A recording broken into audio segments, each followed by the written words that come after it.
tithings for the current times, or is it only for the Old Testament? You want to know the truth? Stick with me until the end.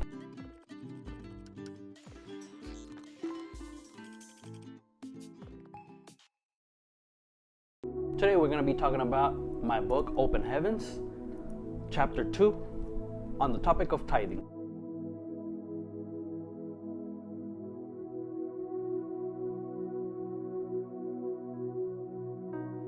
In Matthew 23:23, we see that Jesus only touches the matter of tithings only one time in the scriptures.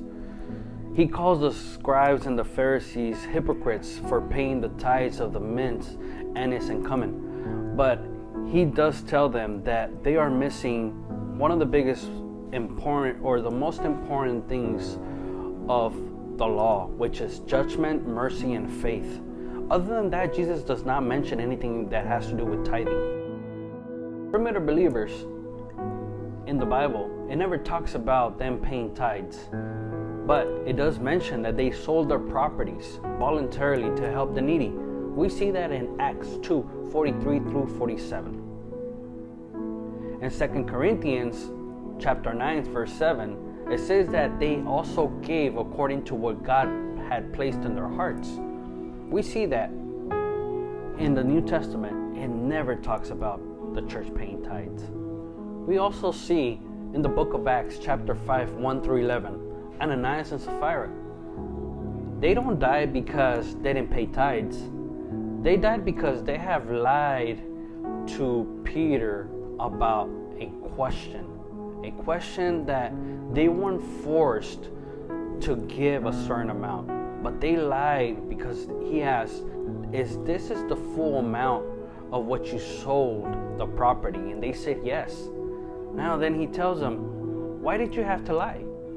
You could literally give whatever you pleased in your heart, but you lied to my question. This is your property. This is your will to give.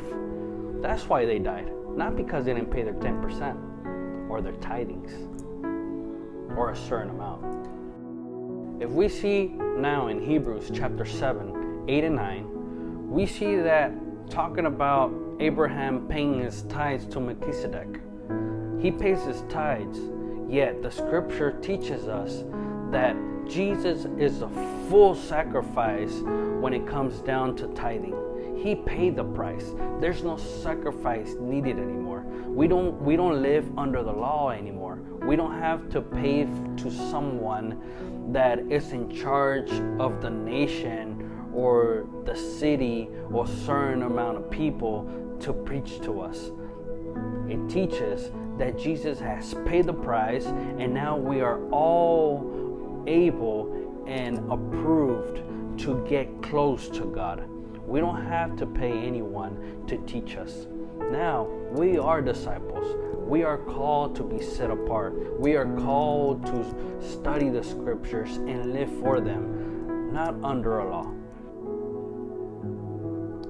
So, you may be asking, why do we pay tithes? The answer once again is Constantine. He brings the tradition of paying tithes because the leaders at the time, they seen that there was a lot of money coming in by offerings of the believers. That money was used to help the needy. That money was used to help the believers because at the time they were poor. They didn't have no income. They had no true shelter. They were always and constantly in persecution. The money was used to help them. Now, why are we paying tithes now? Because Constantine allows for the believers to start gathering in buildings. And the leaders or false leaders started to teach that we needed to pay tithes in order for the gospel to grow. And we've been taught this tradition for many decades, which is not biblical foundation. We need to go back to scripture and understand that the money at the time and what we should be doing now is not being used properly, because we're truly not helping the needy. We're helping a congregation or a leader, and they're getting rich, yet they're taking the money away from the poor people or the people that truly need it.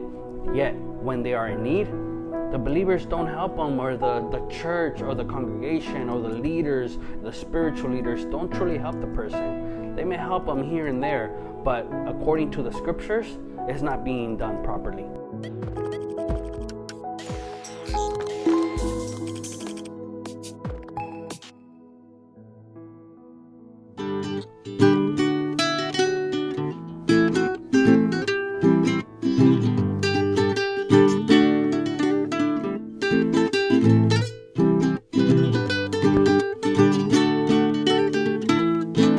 Hi, my name is Miguel Salmeron, author of the book, Open Heavens. Do you want to download my book freely? Go ahead in the website, setapartones.com.